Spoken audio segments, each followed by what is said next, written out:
The 39 Steps by John Buchan. Chapter 1. The Man Who Died. I returned from the city about 3 o'clock on that May afternoon, pretty well disgusted with life.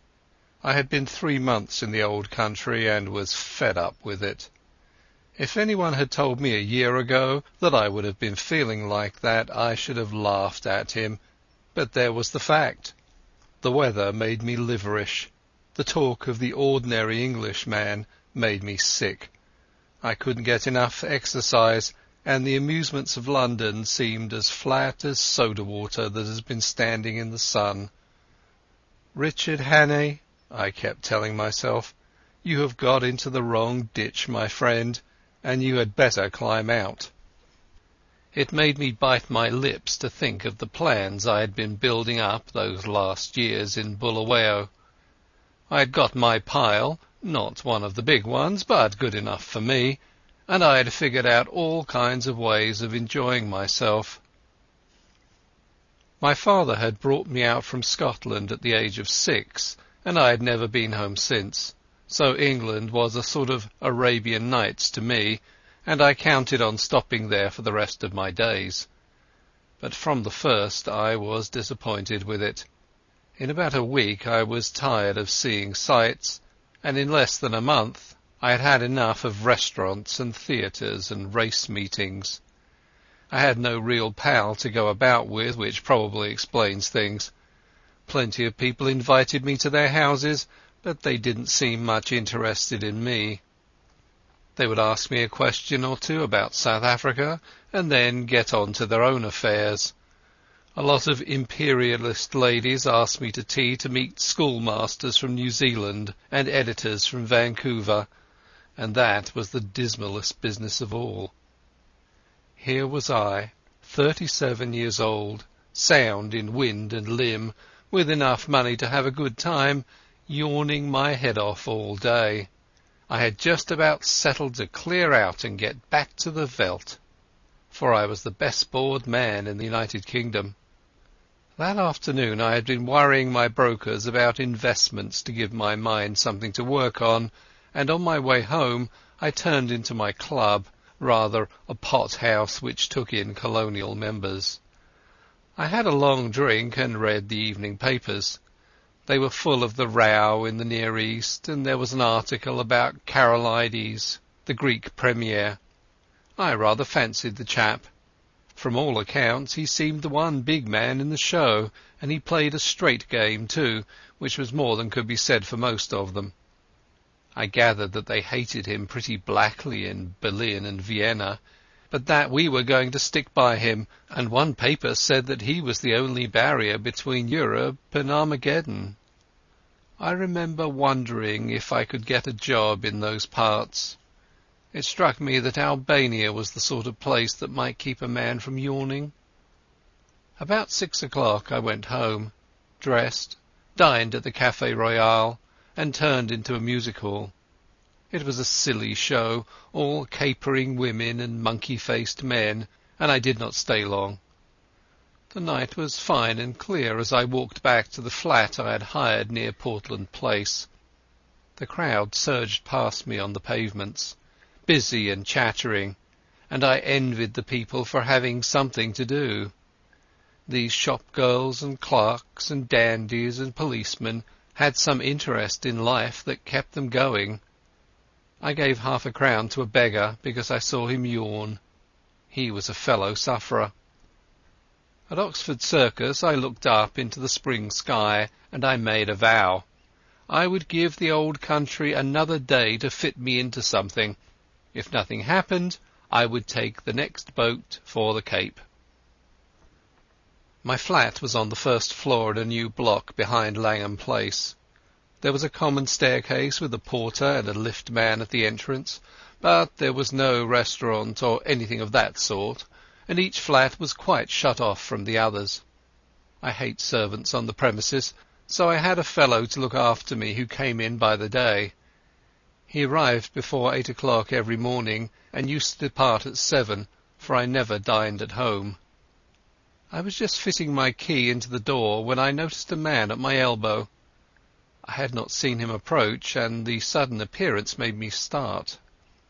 He was a slim man with a short brown beard and small gimlety blue eyes. I recognized him as the occupant of the flat on the top floor with whom I had passed the time of day on the stairs. "Can I speak to you?" he said. "May I come in for a minute?" He was steadying his voice with an effort, and his hand was pawing my arm. I got my door open and motioned him in. No sooner was he over the threshold than he made a dash for my back room where I used to smoke and write my letters. Then he bolted back. "Is the door locked?" he asked feverishly, and he fastened the chain with his own hand. "I'm very sorry," he said humbly. "It's a mighty liberty, but you look the kind of man who would understand. I've had you in my mind all this week, when things got troublesome. Say, will you do me a good turn?" "I'll listen to you," I said. "That's all I'll promise." I was getting worried by the antics of this nervous little chap. There was a tray of drinks on a table beside him, from which he filled himself a stiff whisky and soda. He drank it off in 3 gulps and cracked the glass as he set it down. "Pardon," he said. "I'm a bit rattled tonight. You see, I happen at this moment to be dead." I sat down in an armchair and lit my pipe. "What does it feel like?" I asked. I was pretty certain that I had to deal with a madman. A smile flickered over his drawn face. "I'm not mad yet. Say, sir, I've been watching you, and I reckon you're a cool customer. I reckon, too, you're an honest man, and not afraid of playing a bold hand. I'm going to confide in you. I need help worse than any man ever needed it, and I want to know if I can count you in." "Get on with your yarn," I said, "and then I'll tell you." He seemed to brace himself for a great effort, and then started on the queerest rigmarole. I didn't get hold of it at first, and I had to stop and ask him questions, but here is the gist of it. He was an American from Kentucky, and after college, being pretty well off, he had started out to see the world. He wrote a bit and acted as war correspondent for a Chicago paper, and spent a year or 2 in southeastern Europe. I gathered that he was a fine linguist, and had got to know pretty well the society in those parts. He spoke familiarly of many names that I remembered to have seen in the newspapers. He had played about with politics, he told me, at first for the interest of them, and then because he couldn't help himself. I read him as a sharp, restless fellow who always wanted to get down to the roots of things. He got a little further down than he wanted. I'm giving you what he told me as well as I could make it out. Away behind all the governments and the armies there was a big subterranean movement going on, engineered by very dangerous people. He had come on it by accident. It fascinated him. He went further, and then got caught. I gathered that most of the people in it were the sort of educated anarchists that make revolutions, but that beside them were financiers who were playing for money. A clever man can make big profits on a falling market, and it suited the book of both classes to set Europe by the ears. He told me some queer things that explained a lot that had puzzled me. Things that had happened in the Balkan War, how one state suddenly came out on top, why alliances were made and broken, why certain men disappeared, and where the sinews of war came from. The aim of the whole conspiracy was to get Russia and Germany at loggerheads. When I asked why, he said that the anarchist lot thought it would give them their chance. Everything would be in the melting pot, and they looked to see a new world emerge. The capitalists would rake in the shekels and make fortunes by buying up wreckage. Capital, he said, had no conscience and no fatherland. Besides, the Jew was behind it, and the Jew hated Russia worse than hell. "Do you wonder," he cried, For 300 years they had been persecuted, and this is the return match for the pogroms. The Jew is everywhere, but you have to go far down the back stairs to find him. Take any big Teutonic business concern. If you have dealings with it, the first man you meet is Prince von Unzu something, an elegant young man who talks Eton and Harrow English, but he cuts no ice. If your business is big, you get behind him and find a prognathous Westphalian with a retreating brow and the manners of a hog. He is the German businessman that gives your English papers the shakes. But if you're on the biggest kind of job and are bound to get to the real boss, 10 to 1 you are brought up against a little white-faced Jew in a bath chair with an eye like a rattlesnake. Yes, sir, he is the man who is ruling the world just now, and he has his knife in the empire of the Tsar because his aunt was outraged and his father flogged in some one-horse location on the Volga. I couldn't help saying that his Jew anarchists seemed to have got left behind a little. Yes and no, he said. They won up to a point, but they struck a bigger thing than money, a thing that couldn't be bought. The old elemental fighting instincts of man. If you're going to be killed, you invent some kind of flag and country to fight for, and if you survive, you get to love the thing. These foolish devils of soldiers have found something they care for, and that has upset the pretty plan laid in Berlin and Vienna. But my friends haven't played their last card by a long sight. They've got the ace up their sleeves, and unless I can keep alive for a month, they're going to play it and win. But I thought you were dead, I put in. Mors janua vitae, he smiled. I recognized the quotation. It was about all the Latin I knew. I'm coming to that. And I've got to put you wise about a lot of things first. If you read your newspaper, I guess you know the name of Constantine Karolides. I sat up for that, for I had been reading about him that very afternoon. He is the man that has wrecked all their games. He is the one big brain in the whole show, and he happens also to be an honest man, wherefore he has been marked down these 12 months past. I found that out.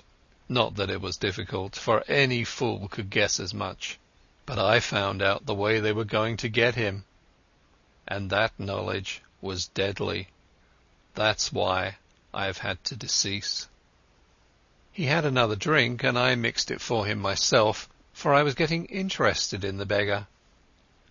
They can't get him in his own land, for he has a bodyguard of Epirotes that would skin their grandmothers. But on the 15th day of June he is coming to this city. The British Foreign Office has taken to having international tea parties, and the biggest of them is due on that date. Now Karolides is reckoned the principal guest, and if my friends have their way, he will never return to his admiring countrymen. That's simple enough, anyhow, I said. You can warn him and keep him at home. And play their game? He asked sharply. If he does not come, they win, for he's the only man that can straighten out the tangle. And if his government is warned, he won't come, for he does not know how big the stakes will be on June 15th. What about the British government? I asked. They're not going to let their guests be murdered. Tip them the wink, and they'll take extra precautions. No good. They might stuff your city with plainclothes detectives and double the police, and Constantine would still be a doomed man. My friends are not playing this game for candy. They want a big occasion for the taking off, with the eyes of all Europe on it. He'll be murdered by an Austrian, and there'll be plenty of evidence to show the connivance of the big folk in Vienna and Berlin. It will all be an infernal lie, of course, but the case will look black enough to the world. I'm not talking hot air, my friend. I happen to know every detail of the hellish contrivance, and I can tell you it will be the most finished piece of blackguardism since the Borgias. But it's not going to come off if there's a certain man who knows the wheels of the business alive right here in London on the 15th day of June. And that man is going to be your servant, Franklin P. Scudder." I was getting to like the little chap. His jaw had shut like a rat trap, and there was a fire of battle in his gimlety eyes. If he was spinning me a yarn, he could act up to it. "Where did you find out this story?" I asked. "I got the first hint in an inn in the Achensee in Tyrol. That set me inquiring, and I collected my other clues in a fur shop in the Galician quarter of Buda, in a strangers' club in Vienna, and in a little bookshop off the Racknitzstrasse in Leipzig. I completed my evidence 10 days ago in Paris. I can't tell you the details now, for it's something of a history. When I was quite sure in my own mind, I judged it my business to disappear, and I reached this city by a mighty queer circuit. I left Paris a dandified young French-American, and I sailed from Hamburg a Jew diamond merchant. In Norway I was an English student of Ibsen, collecting materials for lectures. But when I left Bergen I was a cinema man with special ski films. And I came here from Leith with a lot of pulpwood propositions in my pocket to put before the London newspapers. Till yesterday I had thought I had muddied my trail some, and was feeling pretty happy.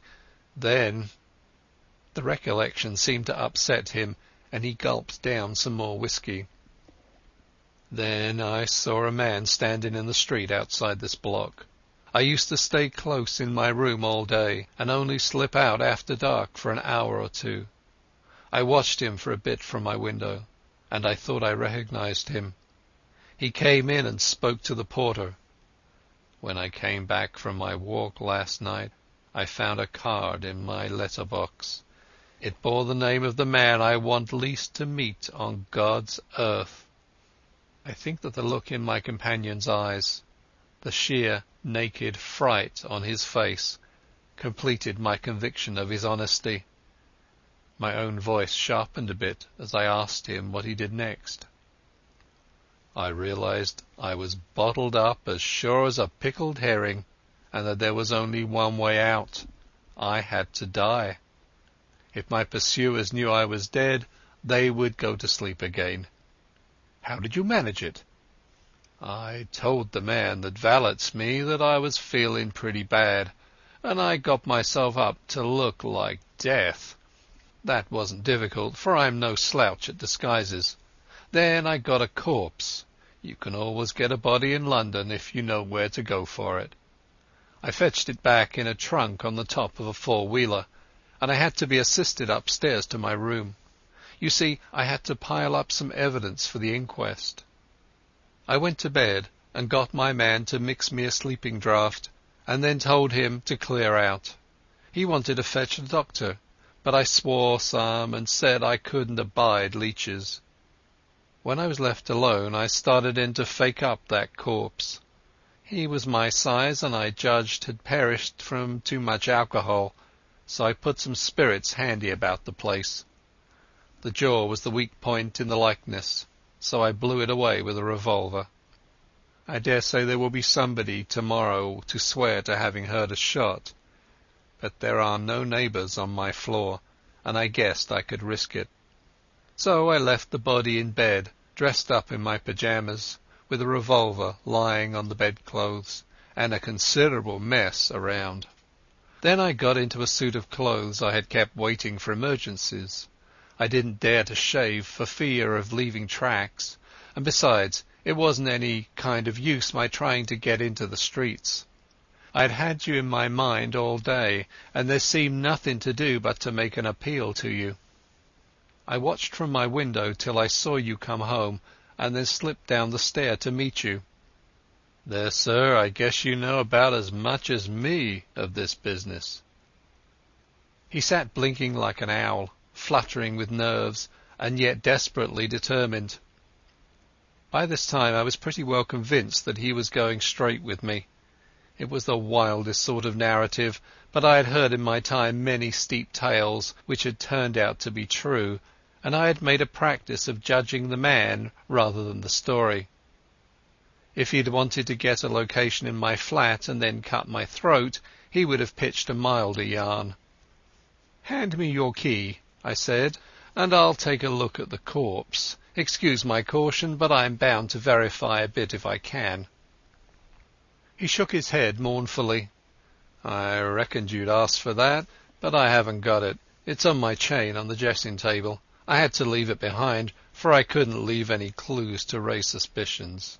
The gentry who are after me are pretty bright-eyed citizens. You'll have to take me on trust for the night, and tomorrow you'll get proof of the corpse business right enough." I thought for an instant or two. "Right. I'll trust you for the night. I'll lock you into this room and keep the key. Just one word, Mr. Scudder. I believe you're straight, but if so be you're not, I should warn you that I'm a handy man with a gun." "Sure," he said, jumping up with some briskness. "I haven't the privilege of your name, sir, but let me tell you that you're a white man. I'll thank you to lend me a razor." I took him into my bedroom and turned him loose. In half an hour's time a figure came out that I scarcely recognized. Only his gimlety, hungry eyes were the same. He was shaved clean, his hair was parted in the middle, and he had cut his eyebrows. Furthermore, he carried himself as if he had been drilled, and was the very model, even to the brown complexion, of some British officer who had had a long spell in India. He had a monocle, too, which he stuck in his eye, and every trace of the American had gone out of his speech. "My hat, Mr. Scudder," I stammered. "Not Mr. Scudder," he corrected. "Captain Theophilus Digby of the 7th Gurkhas, presently home on leave. I'll thank you to remember that, sir." I made him a bed in my smoking room, and sought my own couch more cheerful than I had been for the past month. Things did happen occasionally, even in this God-forgotten metropolis. I woke next morning to hear my man, Paddock, making the deuce of a row at the smoking-room door. Paddock was a fellow I had done a good turn to out on the Selakwe, and I had inspanned him as my servant as soon as I got to England. He had about as much gift of the gab as a hippopotamus, and was not a great hand at valeting, but I knew I could count on his loyalty. "Stop that row, Paddock," I said. "There's a friend of mine, Captain, I couldn't remember his name, dossing down in there. Get breakfast for two and then come and speak to me." I told Paddock a fine story about how my friend was a great swell, with his nerves pretty bad from overwork, who wanted absolute rest and stillness. Nobody had got to know he was there, or he would be besieged by communications from the India Office and the Prime Minister, and his cure would be ruined. I'm bound to say Scudder played up splendidly when he came to breakfast. He fixed Paddock with his eyeglass just like a British officer, and asked him about the Boer War, and slung out at me a lot of stuff about imaginary pals. Paddock couldn't learn to call me sir, but he sirred Scudder as if his life depended on it. I left him with the newspaper and a box of cigars, and went down to the city till luncheon.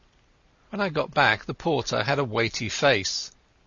"Nasty business here this morning, sir. Gent in number 15 been shot hisself. They just took him off to the mortuary. The police are up there now." I ascended to number 15 and found a couple of bobbies and an inspector busy making an examination. I asked a few idiotic questions and they soon kicked me out. Then I found the man that had valeted Scudder and pumped him, and I could see he suspected nothing. He was a whining fellow with a churchyard face, and half a crown went far to console him. I attended the inquest next day. A partner of some publishing firm gave evidence that the deceased had brought him pulpwood propositions and had been, he believed, an agent of an American business. The jury found it a case of suicide while of unsound mind, and the few effects were handed over to the American consul to deal with. I gave Scudder a full account of the affair, and it interested him greatly. He said he wished he could have attended the inquest, for he reckoned it would be about as spicy as to read one's own obituary notice. The first 2 days he stayed with me in that back room he was very peaceful. He read and smoked a bit, and made a heap of jottings in a notebook, and every night we had a game of chess, at which he beat me hollow. I think he was nursing his nerves back to health, for he had had a pretty trying time. But on the third day I could see he was beginning to get restless. He fixed up a list of the days till June 15th, and ticked each off with a red pencil, making remarks in shorthand against them. I would find him sunk in a brown study, with his sharp eyes abstracted, and after these spells of meditation he was apt to be very despondent. Then I could see that he began to get edgy again. He listened for little noises, and was always asking me if Paddock could be trusted. Once or twice he got very peevish and apologized for it. I didn't blame him. I made every allowance, for he had taken on a fairly stiff job. It was not the safety of his own skin that troubled him, but the success of the scheme he had planned. That little man was clean pluck all through, without a soft spot in him. One night he was very solemn. "Say, Hannay," he said, "I judged I should let you a bit deeper into this business. I should hate to go out without leaving somebody else to put up a fight." And he began to tell me in detail what I had only heard from him vaguely. I did not give him very close attention. The fact is, I was more interested in his own adventures than in his high politics. I reckoned that Karolides and his affairs were not my business, leaving all that to him. So a lot that he said slipped clean out of my memory. I remember that he was very clear that the danger to Karolides would not begin till he had got to London, and would come from the very highest quarters, where there would be no thought of suspicion.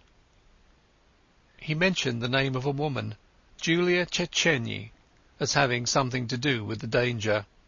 She would be the decoy, I gathered, to get Karolides out of the care of his guards. He talked, too, about a black stone and a man that lisped in his speech, and he described very particularly somebody that he never referred to without a shudder, an old man with a young voice, who could hood his eyes like a hawk. He spoke a good deal about death, too. He was mortally anxious about winning through with his job, but he didn't care a rush for his life. "I reckon it's like going to sleep when you are pretty well tired out, and waking to find a summer day with the scent of hay coming in at the window. I used to thank God for such morning, way back in the bluegrass country, and I guess I'll thank him when I wake up on the other side of Jordan." Next day he was much more cheerful, and read the life of Stonewall Jackson most of the time. I went out to dinner with a mining engineer I had got to see on business, and came back at about 10:30 in time for our game of chess before turning in. I had a cigar in my mouth, I remember, as I pushed open the smoking-room door. The lights were not lit, which struck me as odd. I wonder if Scudder had turned in already. I snapped the switch, and there was nobody there. Then I saw something in the far corner which made me drop my cigar and fall into a cold sweat. My guest was lying sprawled on his back. There was a long knife through his heart, which skewered him to the floor. End of chapter 1.